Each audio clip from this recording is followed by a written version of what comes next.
มีมามีมาล็อกนาฬิกาโดนไปส่วนอยู่มีมามีมามีมาอยากใจใจเข้าใจอยู่บ่ใจแท้เข้าที่มีบ่คือมาทีนี้จะไปส่วนมีมาจะเจอไปบ่แล้วว่าคือมามันไปเราไ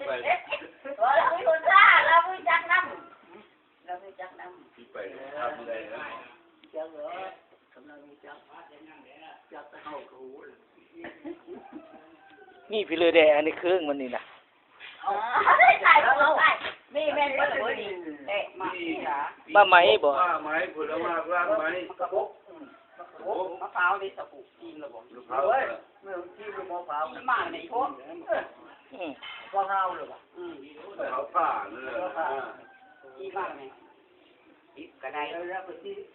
กินก็ได้แล้วแต่ไม่ต้องจักละจังโว้จะเบิ่งตอน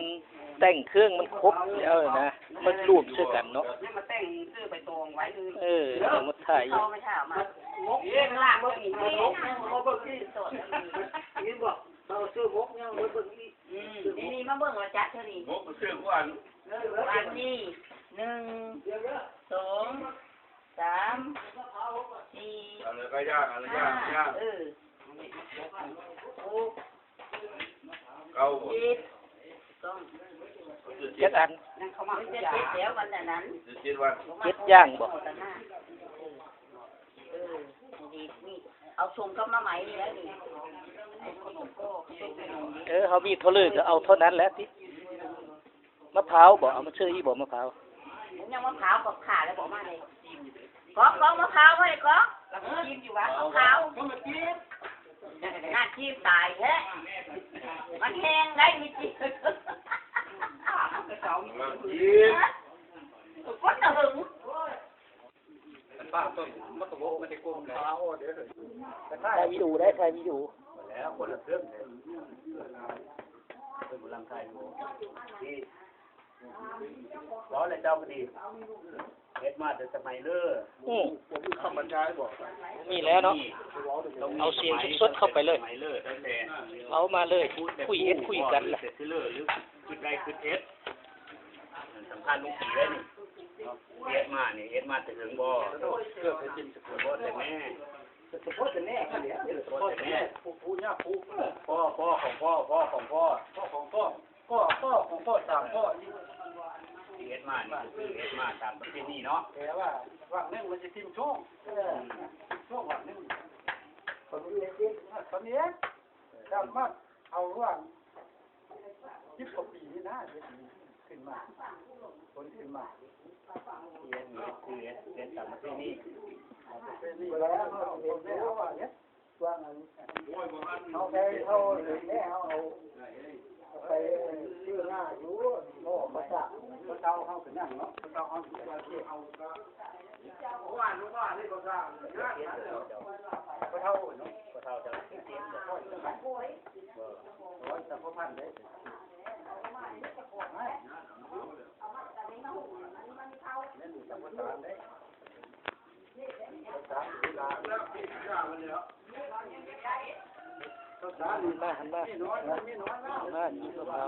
ลูกที่แม่มากับเหล้านี่นะถ้าได้กับเหล้าเอาง่ายกอดหน้านี่เนี่ยได้ภาษาเปล่าเลยเรื่องเปล่าเนี่ยกำลังใจเด้ออีตาเส้นเทียนครับอีตาเทียนเขาเท่าใหญ่คนนี้คนละคนกับเขาเท่าคนนี้พ่อตะบุงตะซิ่งคนละคนเทียนน้อยเทียนใหญ่แต่กับเป็นพี่น้องกันแต่ซื้อเทียนด้วยกันกับเป็นพี่น้องกันถึงกว่าวันเนี่ยอันเป็นค่อยอยู่อ่ะพ่อเพิ่นคนนะนี่นะเป็นอยู่บ่ลูกเท่าหอมนี่นะกับเป็นลูกแต่เขี้ยนแต่มาน้ำแพ้ลูกตากำลาพุทธากับเป็นช่วงนี้มัน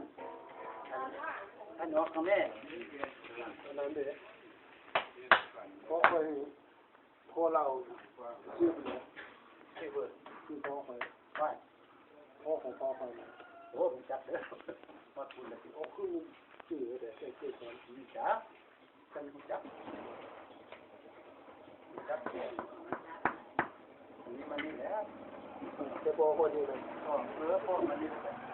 จับกระโดดจับที่สุดกายคุณที่จับเกิดที่ท่านมันยังไงเกิดที่นั่น แต่ว่าประเภทนี้นี่นะเฮ็ดบัดนี้ แล้วที่หมดแล้วนี่จะเท่าเพราะอะไร ราชการที่พ่อประเทศมา มันลูกวงตะโลงท่านเห็นอยู่เลยเท่าตะโลงมีการชื่อแล้วอร่อยตะโลงบ้านเฮาน่ะเพื่อพาเฮ็ดก่อนนี่ ชุ่มเขาลูกประชุ่มนี่กันเป็นพี่น้องกัน มีจักบ่คนเฮ็ดก่อน ทุกท่านนี่แหละหันกันไหนเคยน้ำกันไม่หมดทีนี้จะไหนกระหาดตัวหันเข้าหาดเข้าโป่งเป็นชุบใหญ่ แต่ว่าบุญสร้างนี่เป็นบุญประเภทนี้มาก มี ที่ การ เนาะ มีงานกันเพื่อนเช้าเราคนละโคตร อันมักกะบกนี่เด้อต้องเอาเบิ่งบ่ต้องมีใดมีแล้วเป็นบ่ถ้าบ่มีมักกะบกเออ นั่นไม่จับสาเหตุมันมักบกจะมันมาเร็วๆนี่นะเข้าว่าจะเป็นคนละไม้ที่สี่มันมีผู้ใหญ่บ้านนอกมันกระบุกนี่คือมันไม่ได้ไม้เนี่ยพ่อจะให้พ่อฝันมาแอปเปิ้ลพ่อเราได้ออกมาอันมากเอาพ่อแอปเปิ้ลมันเกิดน้ำหลังอย่างนี้นะมันบ่มี แต่ เกิดว่าไม้มาต่อนี่นะ แต่ต้องเฮ็ดมีแม่นบ่มัก อัน กะบ นี้ ก เนี่ยมากก้อนหมูมักบก โอ้ เกิดมา มักกะบกกับมะพร้าวเนาะ มันมีมาที่ต้นพร้อมหมดจะเก่า นั่น มาที่ต้นของบ้านมันมีได้ด้วยแม่ที่ต้นด้วย มาไฟเด้ที่เอาบ่ เพราะว่า มันมดสมัยมันมดแนวรุ่นมัน เพราะว่าย่างนี้มันเป็นย่างของมันสิพ่นมาอร่อยให้บ่ย่างนี่ ย่างนี่นะมันแม่นย่างมาไฟ มันเป็นผลไม้รากไม้พืชพันธุ์ธัญญาหารเอามาออกนี่นะแต่ว่าตะกี้เนี่ยมันมีมะกระบอกมาติดต้นมาอร่อยเดี๋ยวนี้เนี่ยมันบ่มีมันเลยมีแต่มาแอปเปิ้ลเนี่ย ต่อไปถ้ามันบ่มีมักกะบกนี่เด้ใช่ไหม ตรงนี้ บ่ เอามีต้นนึงมาเอามาเจอลีมาไปเลยคนนั้นแหละเนี่ยมีสตรอเบอรี่คนนั้นแหละเนาะ แต่ว่ายังน้อยเนาะยังกู้ไปถวายแล้วเรียบร้อยยังกู้จะเอาอิ่มแล้วยังกู้มาวาดแล้วเหมือนเอาอยู่ทำตุลาสิท่าทับเอาแล้วยังกู้วาดมา เอาซะเคย ทับเอาแล้วเอาไปพูดแล้วไปย่องหน้าพูดแล้ววันนี้ เนี่ยคนจ่าเลยไล่คาที่น้อยมาชูลงไปทางใต้กูจะว่าลงไปหาชูล่างมันญาติกันโหตามกันให้ก็มี แล้ววันนี้ไปย่องหน้านี่เยอะเหมือนไปเลยนะ มันเพิ่นแล้วเยอะมันเพิ่นแล้วแหม ปูปลาหน้าเดียวปูมีแต่ได้เด็ด ว้ายทาอยู่เนาะ โคตรตาย ว้ายแหมมันเพิ่นแล้วปลาอันนี้ที่การลูกปลาเนาะนี่เนาะที่นั่นอันก้อน เอาไปไหนเนี่ยเอาที่ช้างเราเอาคันนั้นเขาป่าเลยนะได้เอาคันนั้น ไปสัมภาษณ์มาเลยความหมายต่างๆสิเลอชื่อจอกยังเรียนซื่อบ่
ผมก็ไล่ให้